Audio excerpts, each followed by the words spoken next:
I'm Dave Summers, Executive Director of the Omaha Bar Association. You are at the first Beyond the Basics, a new series that we're starting where we get a little bit more in depth into some different areas of practice, of engaging in the community as lawyers. So welcome to this. We will have a break for a reload about halfway through. And I just want to say, I'm really excited for what Katie has to say here. She's spoken before for the Omaha Bar Association CLEs. All of you are doers in the community. I know most of you, and I know you're engaged. So some of this may be a little second nature, but I think we all have opportunities that we can pull in more people to be on boards, parts of nonprofits. So I'm excited to hopefully kind of light a match and get more of us all engaged in the community. So that's my pitch. I'm going to turn it over to Katie, who's also an OBA board member as well. I lost the name tag. She lost her name tag. Still let me. Yeah, we still let her show up. So, all right. Perfect. Well, hopefully you guys find this topic interesting. This was a brainchild of Dave and I the last time we were drinking wine, so it seemed like a good idea at the time. But just a little bit of background about me for those of you who may not know me. I was at a firm here in town, practiced law and estate planning for about 9 years, and then a year ago, actually this week, I transferred over to the Omaha Community Foundation. So I've been there for a year now, and have also been active in the community prior to that time. So this is just kind of dipping our toe in the world of serving on a nonprofit board, which Dave thought there was some interest in. I hope this is a conversation, so please weigh in with any questions or comments or thoughts that you might have as we go through this. But these are just kind of my thoughts based on questions that we receive at the foundation about serving on a nonprofit board. So first things first, the most important part of kind of this journey, if you're looking to either start serving on a nonprofit board or maybe make a switch from where you have been, looking for something different, is obviously finding that right fit. The easiest way to do that is to look at areas of interest that you have. What do you like to do? What do you want to do? Where are you passionate in the community? And that's generally going to kind of lead you to a place where you may find a good fit. Another big thing, and we'll touch on a little bit more, is expectations as to what that organization expects from you, and also, realistically, the time and the commitment you have to give to that board, because every board's going to be just a little bit different. Time commitment, as I already just said, being very realistic and being very transparent about that, and I'll dive a little bit deeper into that in just a moment. Your skills, the great thing is everyone here is an attorney, and that's a very wanted skill. A lot of times these boards want people to, whether it's specifically do some legal work or just overall review of different documents, that sort of thing. I am involved in a board right now, and the reason they asked me to be in it in the first place was because they needed an attorney to fill a position. So that's how I got started with that board, but it's blossomed into other opportunities from there. So you guys are set in a very good position, obviously, as you probably know, just with your legal background. And then intrinsic rewards, again, what do you want to do? What gives you pride? How do you want to be involved in the community?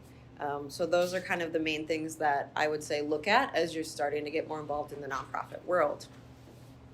So there's 3 types of boards, an advisory board, a working board, and what I would call a hybrid board.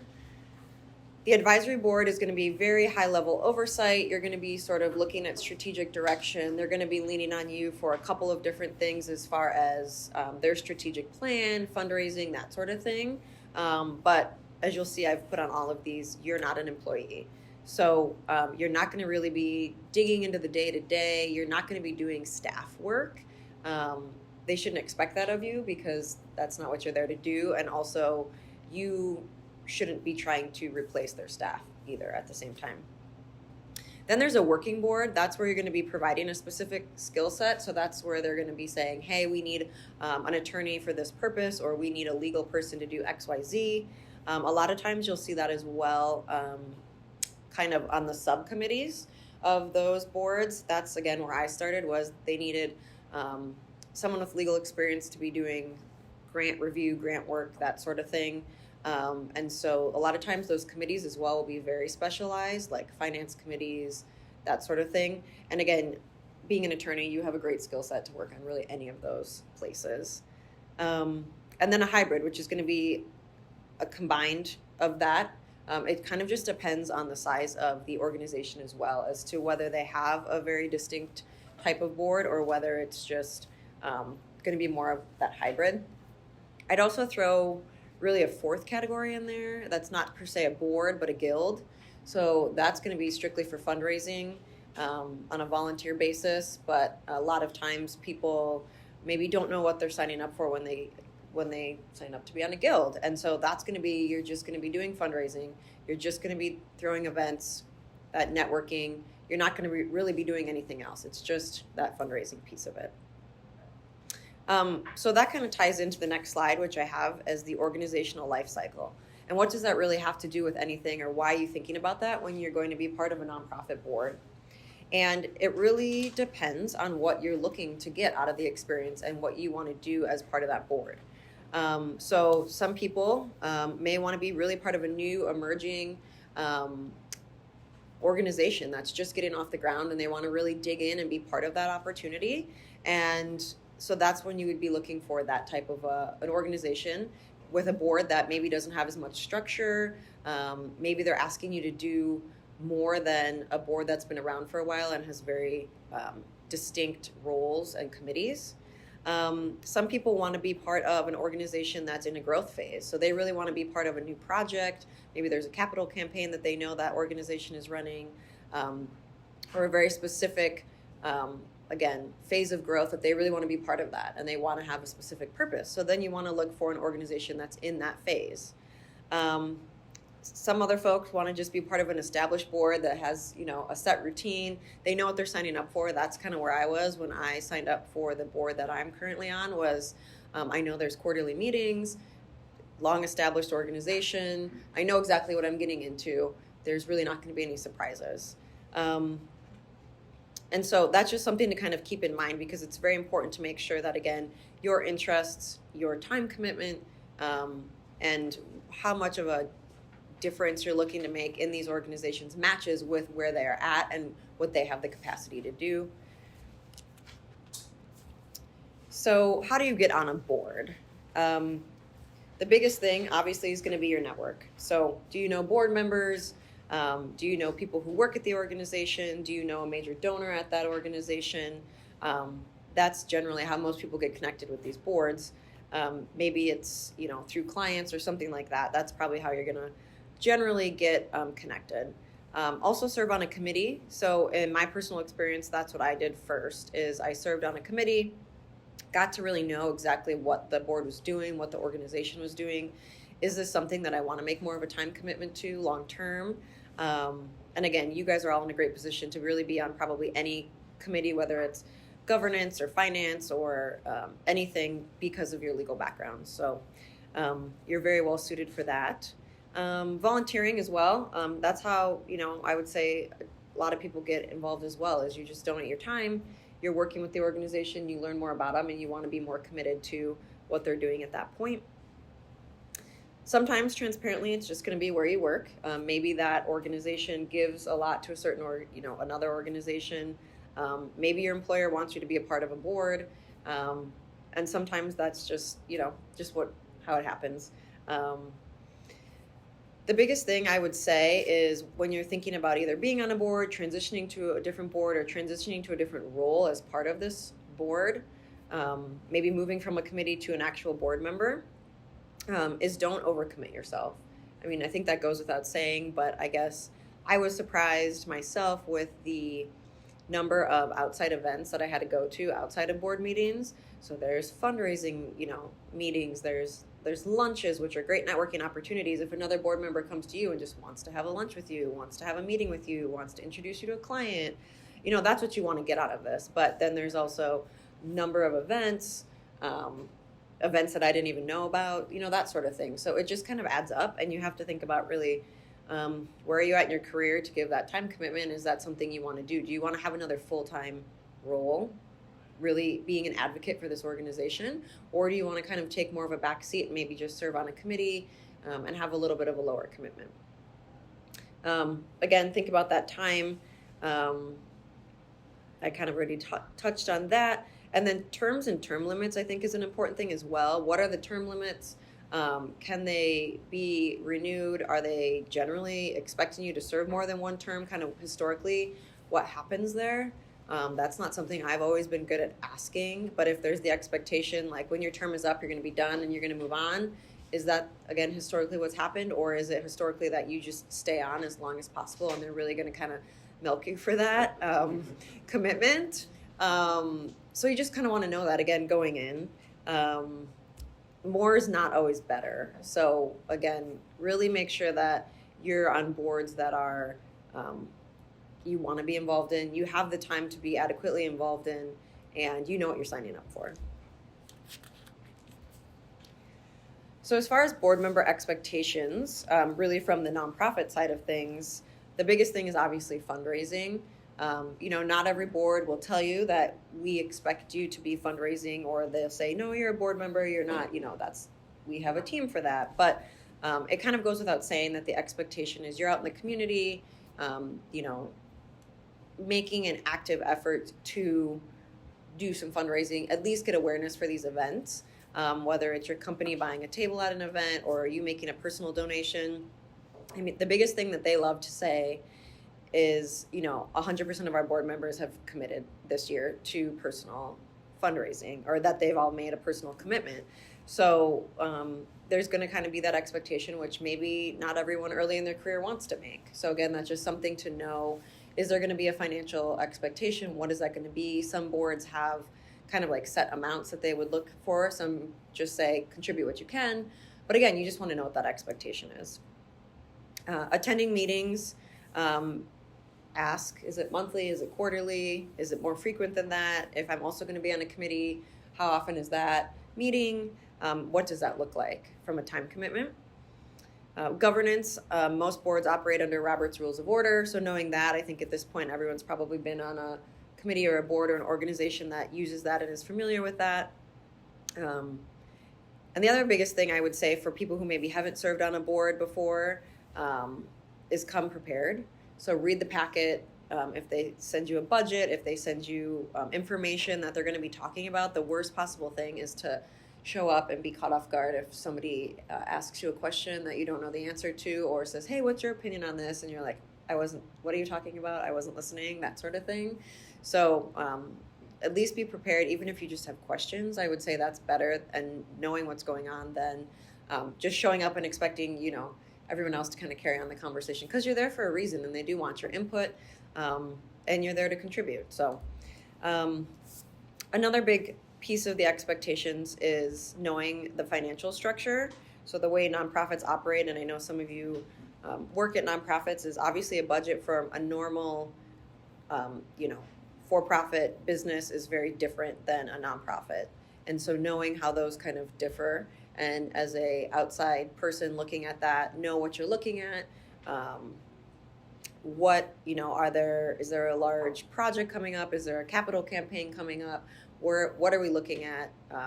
And just really be able to discern. And if you don't know, ask, because sometimes there's things in the budget you may not understand that can be explained. Usually some of those kind of glaring differences, maybe year over year, that sort of thing, will be explained, but ask if you don't know. The other thing is recruiting new board members as well as volunteers. So that's something as well that people may not expect serving on a board, but usually my experience has been the first line of asking folks when there's a vacant position for a board or a vacant position in the staff is going to board members and asking, like, who would you think would be a good fit? Do you know anyone that would be a good fit? So just being prepared to offer that advice if need be. And also possibly recruiting volunteers. Like, I know if, for example, there's an event that's maybe didn't sell as many tickets that they needed, or didn't sell as many tables, or just physically needs additional staffing, a lot of times they'll reach out to the board and say, hey, are you able to help, or do you know people who could help, like last minute? So that may be part of it too, is all hands on deck for some sort of event or something like that. So again, being prepared to invest some time in those events outside of just board meetings. And the biggest thing, again, is just being an advocate. You know, if you are serving on a board that's something you believe in and that's something that you really want to be there, I think that comes off very naturally. And just you can easily promote that in the community. So make sure it's something that you actually want to be doing, not just something that you're doing as an obligation or something, you know, that you're not invested in, because that will become very apparent very quickly. So a couple of things that you should expect as you join board would be through the orientation process. They're most likely going to provide you with an orientation, whether that's half a day, a couple of hours, maybe a full day. That's really a great time for you to ask the nonprofit all of the questions you have for them, and make sure, again, you know, sort of if someone comes up to you and says, hey, I hear you're on XYZ board, like, tell me about this. The worst possible thing is getting caught off guard and not knowing something that the organization's doing, or, you know, maybe there's something that's out in the media that you don't know how to respond to, that sort of thing. So being educated is important, and just, again, knowing all the moving parts of the organization, which they hopefully will explain to you during that organization process. Bylaws, just knowing how the organization's governed, the structure, the committees, that sort of thing, just be on the board. Knowing really the lay of the land of the operations is always kind of essential. The conflict of interest policy as well. Most organizations should have a conflict of interest policy, as well as always ask board members if they have a conflict, be running that by them annually, that sort of thing. So that's something that, again, a more established organization probably knows all the routine of that, but maybe some of those more up-and-coming ones don't have that as set in place. And again, term limits, be transparent about that, know what they are. I don't think anyone expects that a board, when you come on, is going to be a lifelong commitment, but sometimes you may get trapped in longer than you thought. And so, again, that's just important to know, kind of, again, historically, how have the board members turned over, or what's the expectation? I won't go over the next couple of slides. These are just a bunch of questions that we think are good to ask the nonprofits. Again, as you're kind of going through that orientation process, evaluating a board you want to be on, or maybe if they ask you to be on a committee, these are just kind of some things that, you know, it's good to know. And again, you want to know, be informed, be educated, make sure you have as much of this information as you can up front. I won't read them to you. Any questions? Uh-oh. Yes, Dave. And if you could repeat the question for the people watching. So, as attorneys on boards, and we have the mindset of an attorney and counsel, but we're not necessarily giving them legal advice, and there's insurance to cover us if they think we're giving them legal advice, and they can hire attorneys to help them with certain legal questions, right? I mean, that's kind of the biggest rub, I feel. Yeah. Maybe with attorneys here. Mm-hmm. Okay, so the question was, as attorneys on boards, basically, how do you clarify that you're not always giving legal advice, that you are on the board, but you're not per se serving as legal counsel? So that's very important. Going back to kind of those 3 boards as well, is yes, at least in the boards I've served on, it's very clear in my capacity, I'm not giving legal counsel as a board member. They have hired outside counsel. In some committee capacities, they are specifically asking me to look at legal things. But I knew that, and that's clear. But yeah, I mean, that's what, you know, directors and officers and insurance is for. But yes, that is a slippery slope, as I'm sure you've experienced in many situations of, am I giving legal counsel or not? To just make that very clear. I'm a director helping make a decision. This is my fiduciary duty here and my background and my education, but I'm not necessarily, I'm not covered under my malpractice insurance for this. And yep. I would just say I'm not giving tax or legal advice anytime before anything comes, you know, out of my mouth. It's my opinion, but yeah, not my opinion. Exactly. And I think, again, most of the larger, well-established boards in town are aware that they're hiring you as an attorney, they're hiring you for that background, but they're not hiring you as legal counsel. Hopefully that's pretty clear between hiring you as their legal counsel, you're my client. And some boards have the general counsel, Sure. right? And Yep. then it's clear. Yep. That's the person. Yep. Exactly. Yep. Just knowing the board governance is also important. What are the responsibilities of that board? Again, circling back to the different types of boards, really as a board member, and this kind of plays into what you said, you are looking at high level strategic planning, organizational planning, making sure the organization is fulfilling some legal obligations. You're providing oversight, possibly some weighing in again on some of those hiring decisions, maybe such as an executive director, that sort of thing. But again, you are not running the day-to-day, and again, typically you are not serving as legal counsel.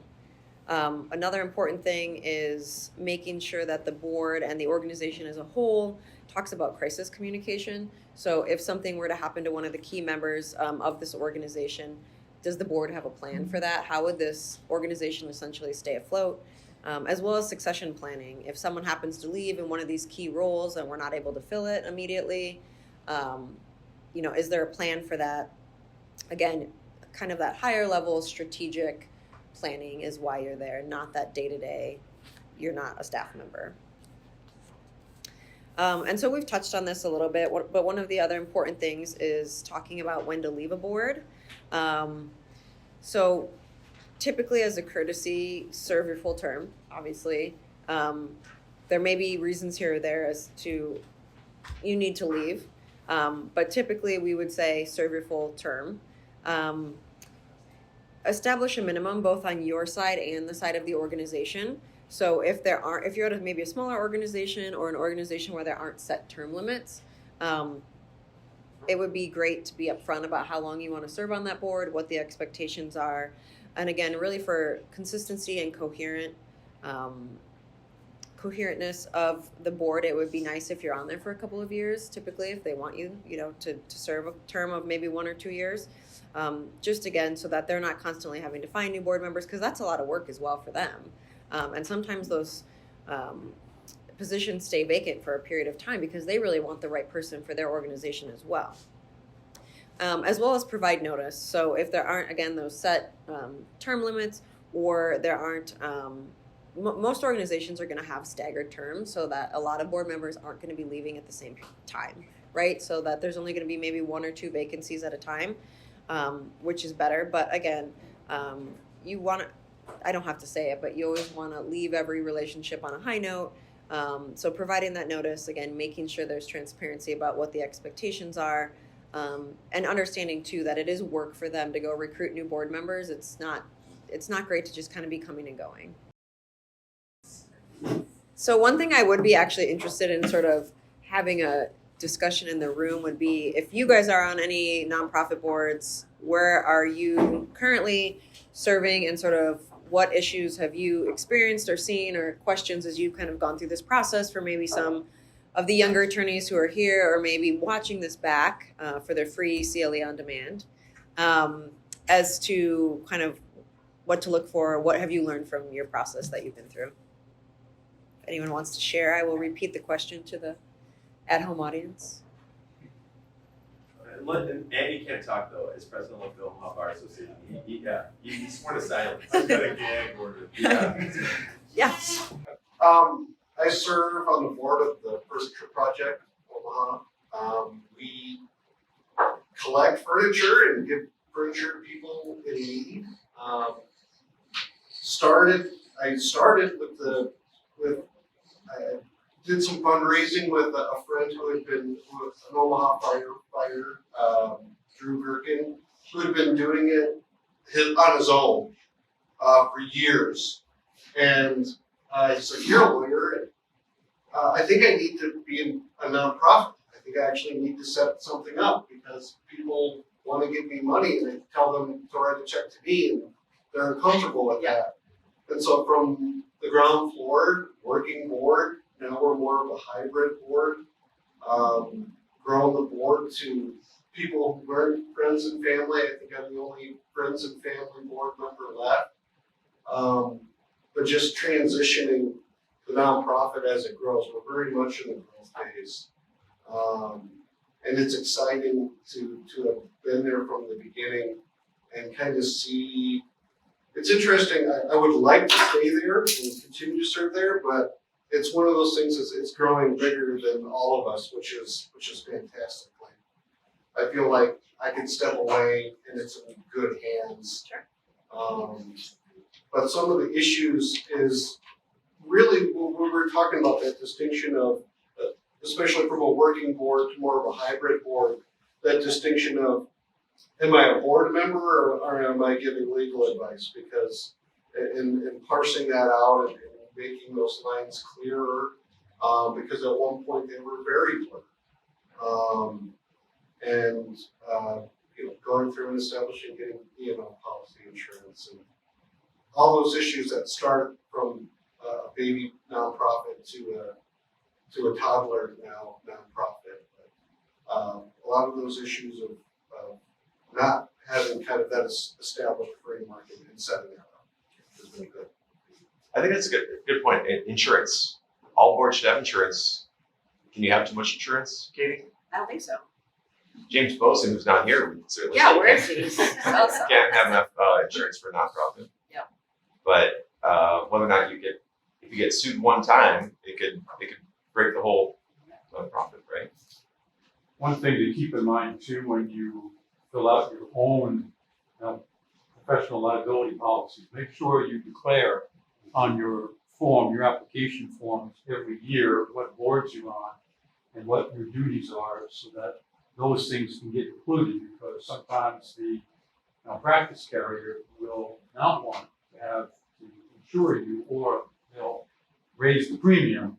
And if you don't provide the information and if something happens, then they can say, well, you failed to give us notice, so we're not going to give you coverage. So that's an important thing for anyone who is an attorney. Make sure you look at your application forms every year. So I served on a couple of boards before I went to law school. I won't mention the names just because I've got some criticisms of the board. We'll find them on the Okay, just Google. I think one of the issues we ran into, this was like in 2006, this was a while ago, but lack of sort of poorly defined roles, and oftentimes the board gets too big because they're using that as a substitute for staff, and it's more of a working. But the hybridization is incomplete, so they're trying to work very hard to get more people involved. I think that, so there was another board that I was just starting on, and then it got disbanded recently, Healthy Housing Omaha. They had an amazing structure with their executive director and the board members being very, very involved. Contrasted to several boards I was on before, where they just didn't have, it was like you show up, There's no buy-in. no buy-in, Yeah. but also no structure and no defined roles, which was really the biggest problem. Yeah. Which is a problem a lot of times in that growth phase, or even sometimes in an established board. They are established, so people want to be on there, and they just keep growing and growing and growing to the point where it's hard to just do business as a board because the board is so big. And that's again where maybe some of those committees come into play. Is if you have well-defined committees, it helps to delegate or have subsets of that board to keep things organized as well. Does anyone else have anything to share? Thoughts? One thing, and this comes from the event we went to last week, convention, was don't be afraid to sunset things that were maybe have run their course in the organization, and being that voice that this is maybe not what we need to keep on doing for staff or for volunteers, to be spending a lot of their time on things that aren't necessarily still important to the overall mission. And that's part of evaluating the strategic plan, re-looking at values and vision of the organization. Hopefully, again, established organization is hopefully doing that every 2 to 3 to 5 years, and that's part of that process. Is again making sure what's working, what's not working. How do we make sure people continue to want to be a part of this organization, and that the organization is functioning as planned.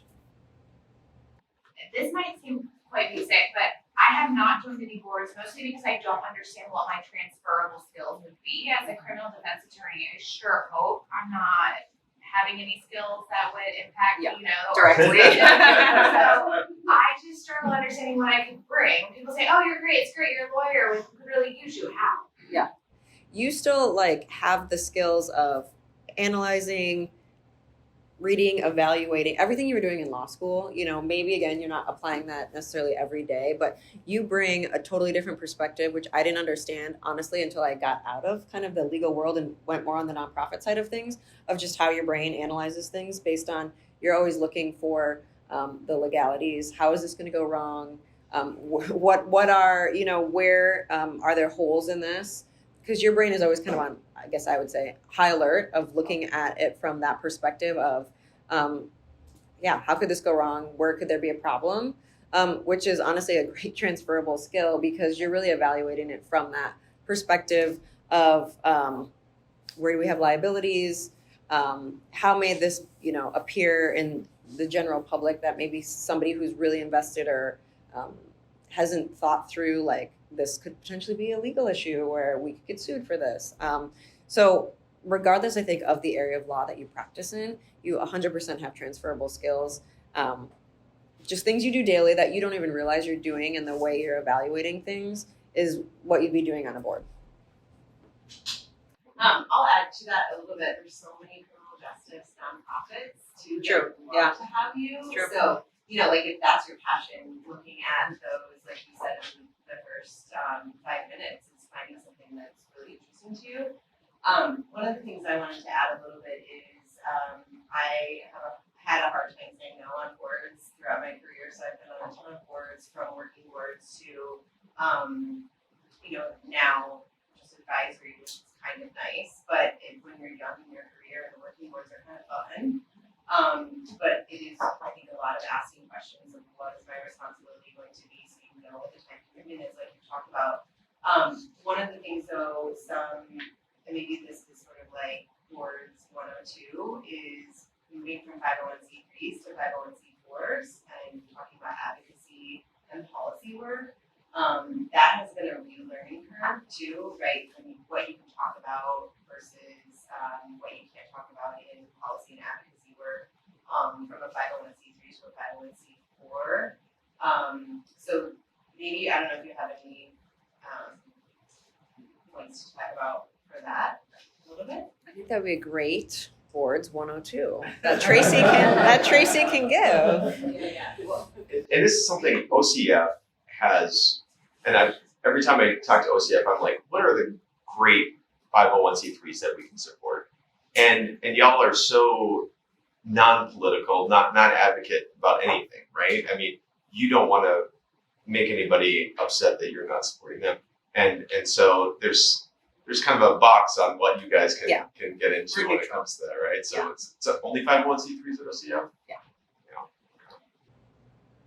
But two, like if there's something that you're interested in, you know, I'd be happy to talk to you too about like organizations in the community that fit with your interests and that sort of thing, that maybe looking for board members or maybe looking for committee members. We have a whole team that is far more in touch with the actual nonprofits than I am, day to day, kind of what they're looking for and who they need support from. So happy to connect you with that, just to get your toe in the water and see what's out there. But you have 100% transferable skills.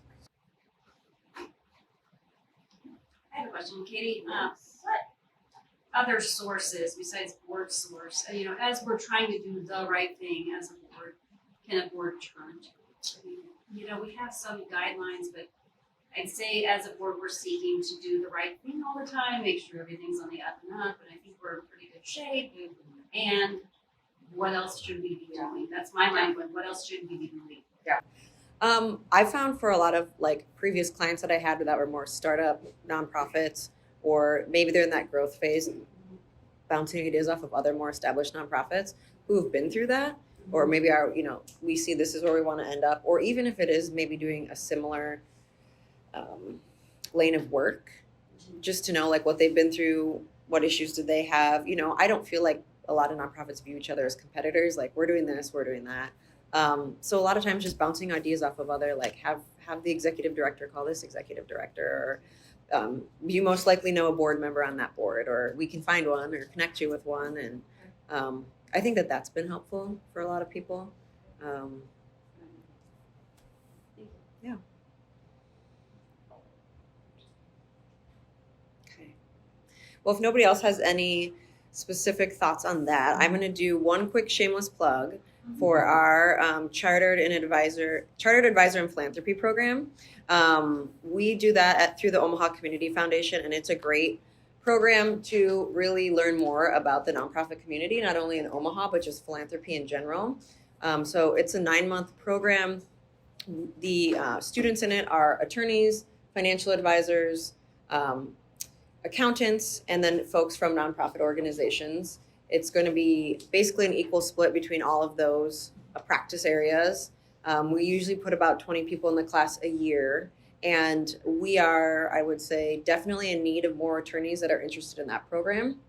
We have a long list of financial advisors and a long list of nonprofit folks, as you can imagine, but it's very hard to find attorneys who really want to know more about philanthropy. Again, maybe you've been on a board, maybe you haven't, but this is a great way. It was really kind of my intro to the nonprofit world. It's honestly probably how I got connected to the boards that I'm on now. Sarah did it. I've done it when I was practicing law. So it's a really great program. And again, for attorneys working on some of those kind of transferable skills of, I've been practicing law, I've been doing this, how do I transition that into philanthropy? How do I learn more about the nonprofit sector and how I tie all of those things together? Because there's a huge transition of wealth coming. Philanthropy is certainly going to be a part of that. Again, knowing what we're doing locally, but as well on a national level with philanthropy is very important. So if you want to learn more about that, I'm happy to talk to you about it. We have picked our class for 2023 because it starts in a couple weeks, but we'd always be interested in people who are wanting to be part of that program in 2024 and beyond. And it's really honestly just a great networking, as Sarah could also attest, just with other financial advisors and CPAs, because that's always great for your legal career and referrals. And then also a second shameless plug for the Bar Association. We just started a giving circle as well. And so technically I think yesterday was the last day to sign up, but we'll let you sign up today if you're interested. And so again, that's a great way to really get involved kind of in more of a grassroots format of,